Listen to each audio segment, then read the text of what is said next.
Estamos de vuelta en Bueno, Cátedra continuamos. Médica. Sí, adelante, doctor. No, continuamos en Cátedra Médica y hoy, Liceña, tenemos la oportunidad de conversar con el doctor Ángel González Medina de un término que es corazón de atleta y todo lo relativo a cardiología. Esto sí es importante, ¿ah? Todo lo relativo a cardiología. Usted tiene la licencia de llamar a través del 809-682 a 9850, 809-682-9850 y la línea internacional 833-380-0062 y preguntar cualquier aspecto de cardiología. El doctor Ángel González Medina está en esa disposición. Doctor, corazón de atleta, ¿a qué usted se refiere? ¿A qué se refiere la ciencia cuando se refiere a este término? Ah, adelante. Sí, buenos días a todos. El corazón de atleta es una condición específica y yo diría que hasta común en medicina deportiva, sobre todo que es que más se ve. Es una condición que se desarrolla como fruto de un condicionamiento, es decir, una adaptación del corazón al trabajo físico, al ejercicio físico practicado por un atleta. Y esto va a llevar a una serie de modificaciones y por eso se llama de una condición de adaptación, porque lo que hace es adaptarse a esa demanda que impone el trabajo que está haciendo con sus esfuerzos físicos de un entrenamiento intenso y con frecuencia, que demanda una mayor cantidad de oxígeno, no solamente para el corazón y los músculos, sino también para el resto del organismo. De tal manera que el corazón lo que hace es, con los otros mecanismos que el organismo le permite, hacer una adaptación para que el corazón pueda hacer esa labor de compensación. Y eso lleva, obviamente, a cambios estructurales y funcionales en el corazón. Por un lado, el músculo se hipertrofia, si se engruesa, porque está haciendo mayor ejercicio. Y al hacer la O sea, capacidad, le ocurre al corazón lo mismo que le ocurre al bíceps, lo exacto, mismo que a le los ocurre músculos de a los los músculos brazos, sí, de los brazos, de las claro, piernas, ¿no? correcto. Pero, doctor, esta hipertrofia y esta condición se da en todas las actividades deportivas o existen algunas que son específicas para que se produzca esta, Sí, estos cambios. hay actividades donde es más frecuente que esto ocurra, especialmente los atletas, lo que hacen atletismo, ¿verdad? Los que corren, el famoso running, o sea, los que se entrenan, Campo y pista, por sí, ejemplo. campo y pista, eso es Uh uno, -huh. el ciclismo es otro, La y natación. la natación, obviamente. Son tres de los más comunes y más frecuentes que pueden asociarse con esta condición.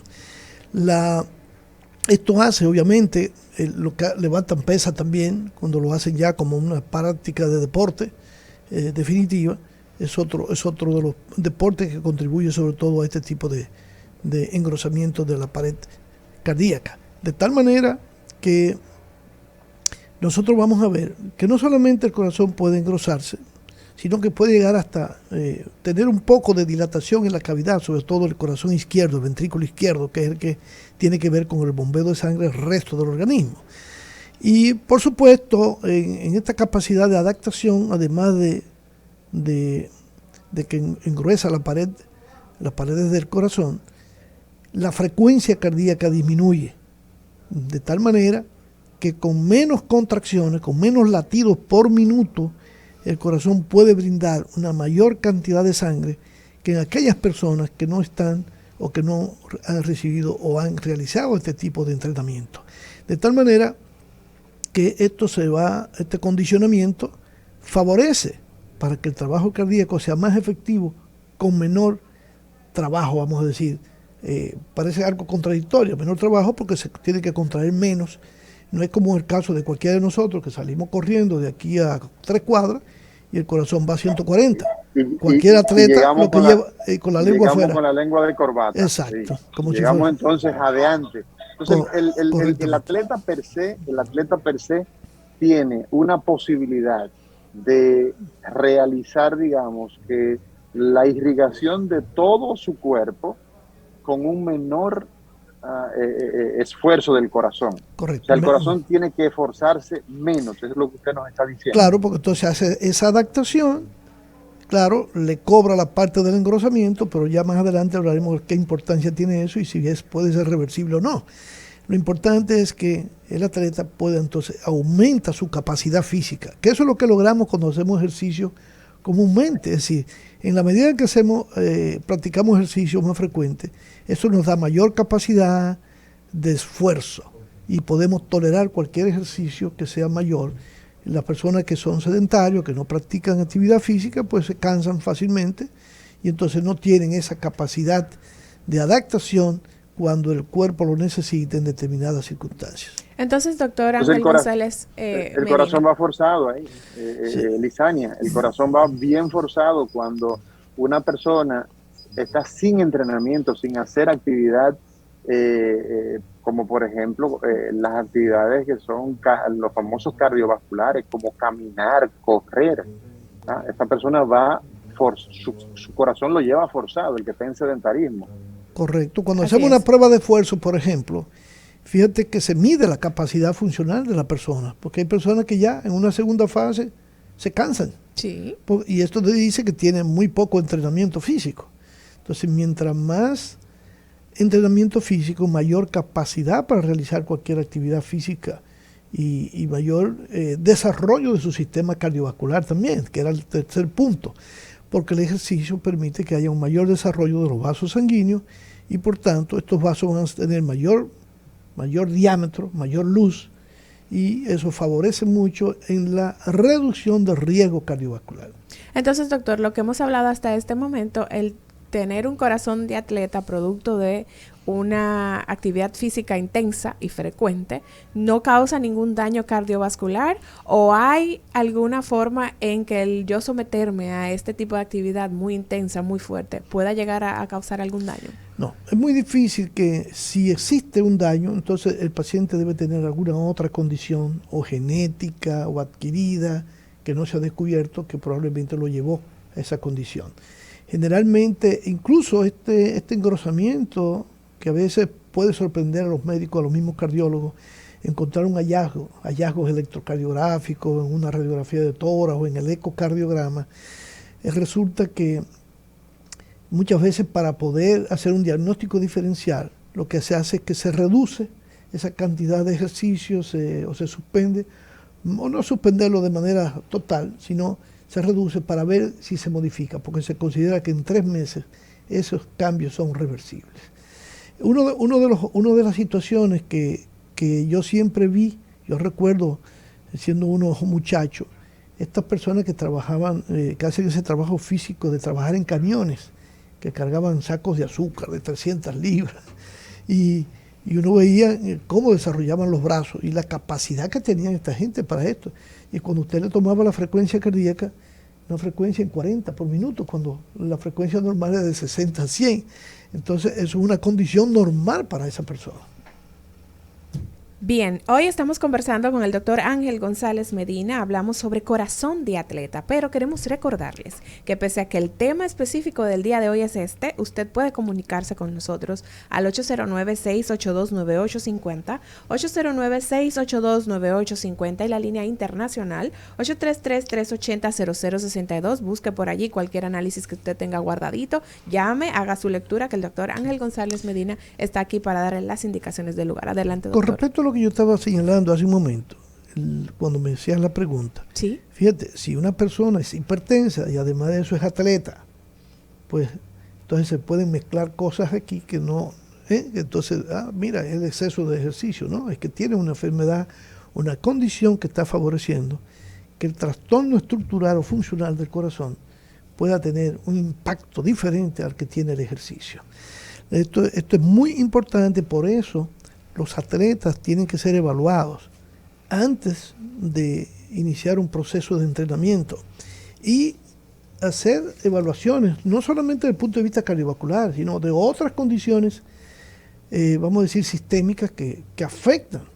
Por ejemplo, un paciente que tenga una falsemia, por ejemplo, Sí. hace un esfuerzo físico exagerado y puede tener problemas, hasta muerte inclusive. Entonces, eso es muy importante. descartar que tenga una cardiopatía de base de cualquier tipo, porque entonces habría que reprogramar. Hay pacientes de esos que no pueden hacer ejercicio de alta demanda, de alta intensidad, porque puede complicarle su vida.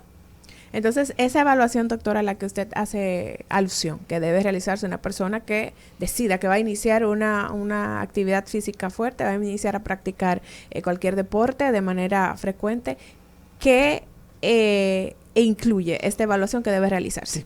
Bueno, desde la evaluación física, que es muy importante, y clínica, completa, un interrogatorio con una buena evaluación física, además de un electrocardiograma, de su radiografía de tórax y un ecocardiograma, debe hacerse una prueba de esfuerzo, que es donde vamos a medir la capacidad funcional que tiene ese individuo y poderle establecer un programa de entrenamiento de acuerdo a su capacidad y que vaya adaptándose y fortaleciendo. Eso es lo que hacemos inclusive con algunos pacientes que tienen problemas cardiovasculares. Por ejemplo, un paciente que ha tenido un infarto o que se le ha realizado una cirugía cardíaca. Se somete a un proceso que llamamos rehabilitación cardíaca, que es eso, hacer una serie de programas, de protocolos de seguimiento, de aumentando la capacidad de ejercicio de esas personas por un lado, y al mismo tiempo logrando que la persona vaya aumentando su confianza en su recuperación y su incorporación a su vida normal y productiva. Por supuesto, el diagnóstico del corazón de atleta incluye en primer lugar precisamente eso. Si nosotros podemos decir, probablemente lo que tiene un corazón de atleta porque tiene frecuencia cardíaca reducida, tiene hipertrofia cardíaca y además de eso vemos que no tiene ninguna otra condición. Y para eso, pues, el examen físico, como dije, la evaluación del paciente, el electrocardiograma y el ecocardiograma, porque el eco nos permite tener una visualización de las estructuras cardíacas y de la función del mismo, y de tal manera que podemos determinar la condición cardiovascular de ese paciente sin ningún tipo de dificultad. Obviamente, la prueba de esfuerzo será un complemento cuando ya necesitamos someter a ese paciente a entrenamiento. Bien, doctor, usted ha indicado que cuando una persona practica frecuentemente este tipo de actividades intensas, regularmente mencionaba ciclismo, el levantamiento de pesas, campo y pista y este tipo de ejercicios, tiene cambios estructurales y funcionales en el corazón. ¿Puede provocar esto alguna sintomatología, algunos signos que el paciente pueda identificar? Normalmente no. Okay. Lo más que puede identificar es su frecuencia cardíaca. Okay. Dice su pulso, pero el pulso mío es lento. Y el pulso va lento porque ya con lo que habíamos hablado, el corazón tiene esa capacidad, ¿verdad?, de que con cada contracción mandar probablemente el doble de sangre que necesita cualquier otra persona que no tiene ese entrenamiento tan intenso.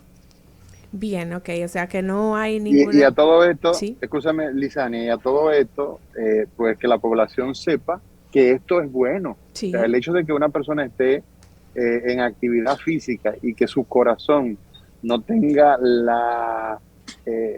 y se maneje con una frecuencia cardíaca menor al resto de la población que no hace actividades deportivas de alto impacto, eso significa que ese corazón no requiere la necesidad de trabajar tan arduamente para suplir todo el riego de sangre. Recuérdense que el corazón es una bomba y esto justamente es lo que estamos viendo en el día de hoy, cómo el corazón de las personas que hacen actividad deportiva de alto impacto, los atletas, ese corazón se va a modificar. Es una buena observación, porque fíjate que inclusive se ha establecido claramente que aquellas personas que tienen frecuencia cardíaca elevada porque tienen una sobreactividad de su sistema nervioso que estimula más al corazón, eso se ha demostrado que tiene un efecto deleterio, es decir, tiene un efecto negativo en la salud cardiovascular.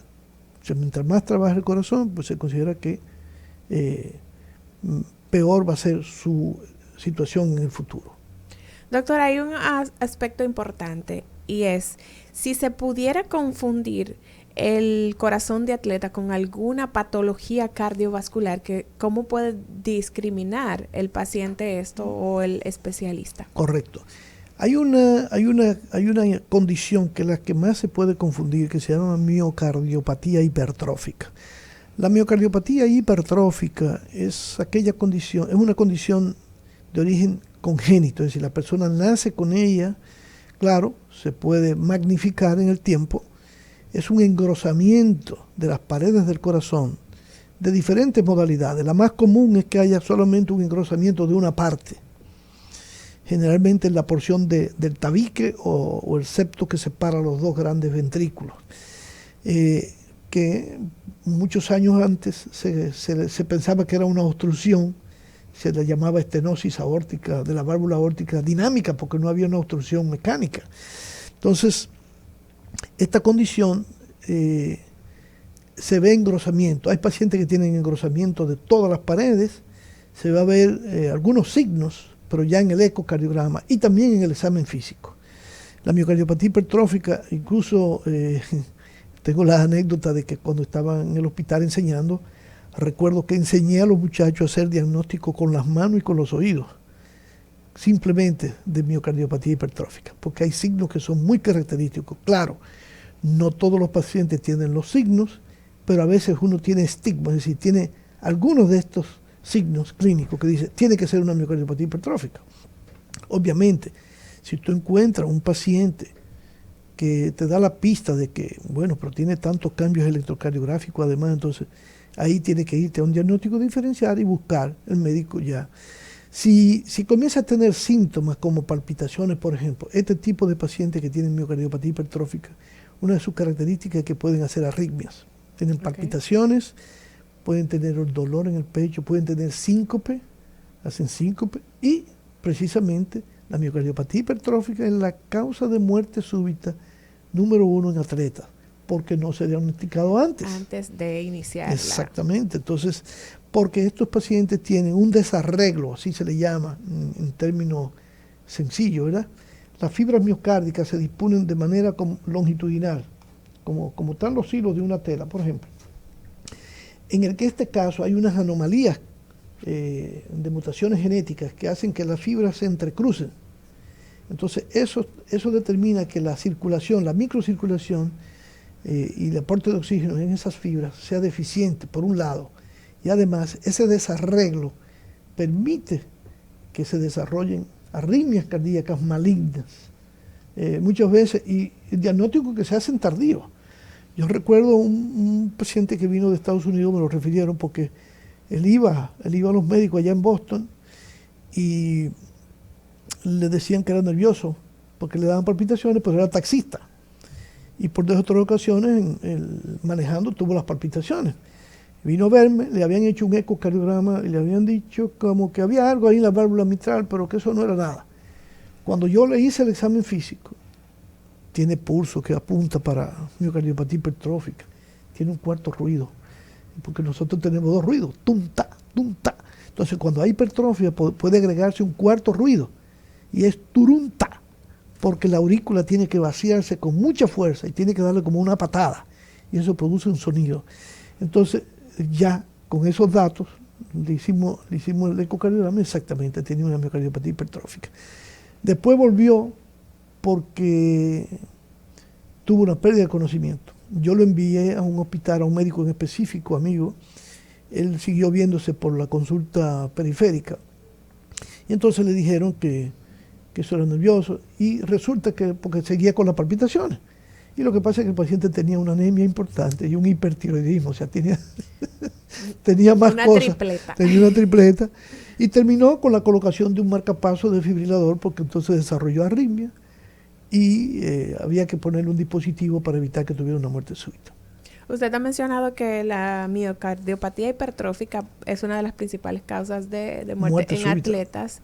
No solamente en atletas, en cualquier otra persona puede causar muerte súbita. ¿Por qué se da ese diagnóstico tardío del que usted hacía alusión? ¿Es difícil establecer Porque muchas veces los síntomas pueden empezar ya en la parte de adultez joven.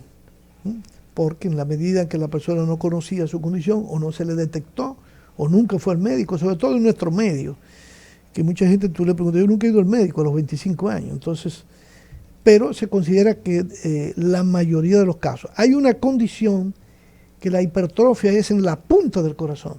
En ese caso podemos no encontrar algunos signos, pero sin el electrocardiograma hay signos muy característicos de esa condición.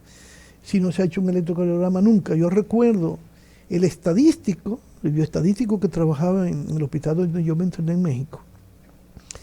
Tenía 55 años, hizo un síncope. Y cuando se evaluó, tenía una miocardiopatía hipertrófica. 55 años. Nunca había tenido síntomas hasta ese día. Entonces, bueno, señores, nosotros estamos hablando hoy con el doctor Ángel González Medina, cátedra médica los miércoles, lo dedica al corazón, con el doctor Ángel González Medina, 809-682-9850. Cualquier pregunta, cualquier comentario respecto a cardiología, hipertensión, medicaciones, etcétera, usted puede hacerlo a través del 809-682-9850 y la línea internacional 833-380-0062. Muy importante, fíjate, por eso es que hay que aconsejar, la educación es tan importante, lo que se estuvo hablando al principio del programa. Yo digo que eso es una materia pendiente también en la escuela, porque cuando tú le enseñas a los estudiantes salud, la gente se va a preocupar no solamente por hacer ejercicio, una dieta balanceada, sino que se va a preocupar por hacerse su evaluación cada cierto tiempo. Entonces, recordemos que somos un país pobre, con mucho déficit, que la cultura nuestra era que la gente, en muchos sitios no había hospitales. Yo recuerdo, en mi pueblo no había hospital. Hubo un hospital ya en los años 60, no había hospital. Habían clínicas, pero no había hospital. Entonces, la accesibilidad a los servicios de salud era muy limitada. Entonces, solamente las personas que tenían nivel de conciencia tenían alguna manifestación clínica acudían al médico. Pero entonces la gente solamente va si está mal. Entonces no. Por eso recuerdo que hace mucho, y ya Mauri lo sabe, que se instauró, sobre todo en pediatría, la consulta del niño sano. Sí. Porque lo importante es evaluar a la persona sana. Claro, claro. A mí no me interesa ver pacientes enfermos o muy enfermos, porque ¿qué puedo yo hacer con una persona muy enferma? ¿Qué tanto puedo ayudarle? Muy poco. Eso les decía a unos pacientes en mi pueblo que fui a reunirme con ellos con un modelo nuevo de manejo de hipertensión que vamos a hacer ahora. Es un trabajo de investigación y que esperamos que eso dé frutos para que se pueda implementar en todo el país, no solamente la accesibilidad al servicio de calidad, sino también de medicación de calidad y a tiempo para que el paciente pueda tener una buena salud y larga vida. Bien, vamos a escuchar qué dice la gente. Buenos días, adelante con su pregunta. Buen día para todos en cabina. Gracias. Buenos días. Bien, hay un medicamento que se llama Cloados, que es para la hipertensión. Quería saber si eso produce sueño, porque me lo pusieron ahora recientemente cardiólogo, pero siento como que me hace ponerse como zombie. ¿Qué está tomando? ¿Qué cantidad? 0.200. Ok, ¿por la mañana y por la noche? Solamente una vez al día. Bien, eso es clonidina. Otra pregunta, escúchame. Sí, déjame contestarte, eso es clonidina. La clonidina tiene un efecto central a nivel del sistema nervioso central y a muchas personas le puede producir ese embobamiento, sueño y hasta disminuirle mucho la presión. Entonces siempre se comienza con dosis más bajas, se inicia por la noche o ver cómo lo tolera el paciente y se le da una dosis en la mañana, en la noche, pero siempre se comienza con dosis bajas. Se usa más bien para pacientes reverdes o pacientes con enfermedad renal. Excelente, doctor. Otra pregunta, doctor. Los medicamentos, ¿cómo saber si un medicamento puede producir impotencia sexual? Esos medicamentos bueno, fíjate, para la presión. Algunos medicamentos, algunos han sido asociados con la disminución de la libido, ¿verdad?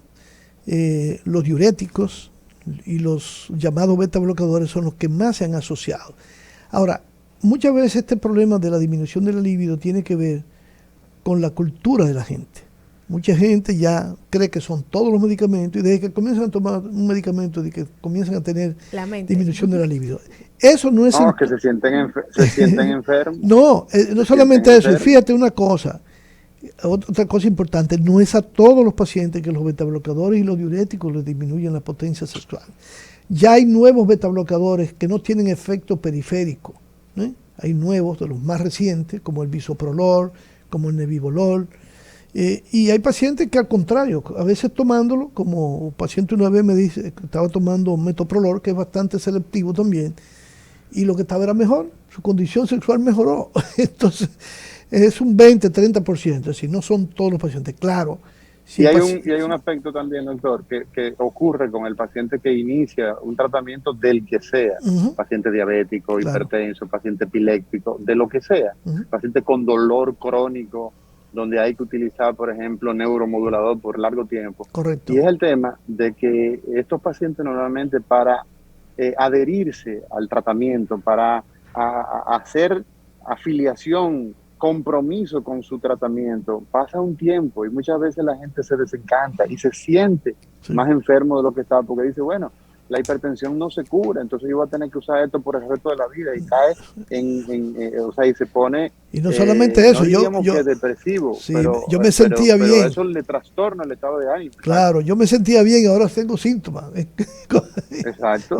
Entonces eso también es parte del tema de cuando se inicia un tratamiento, y sabemos que el 35% de la gente en la República Dominicana es hipertenso, por lo tanto es muy frecuente que encontremos que la gente pueda tener este tipo de queja. Pero no solamente eso, yo creo que es bueno explicarle a la gente que si comienza a tener algún tipo de síntoma o algún tipo de trastorno, acuda a su médico, que sea el médico el que le haga el cambio, porque usted deja el medicamento y entonces la enfermedad le sigue dañando su corazón y eso le va a cobrar tarde o temprano. Bien, hoy estamos conversando con el doctor Ángel González Medina, el tema de hoy, corazón de atleta. Vamos a hacer una breve pausa y enseguida regresamos con más aquí en Cátedra Médica.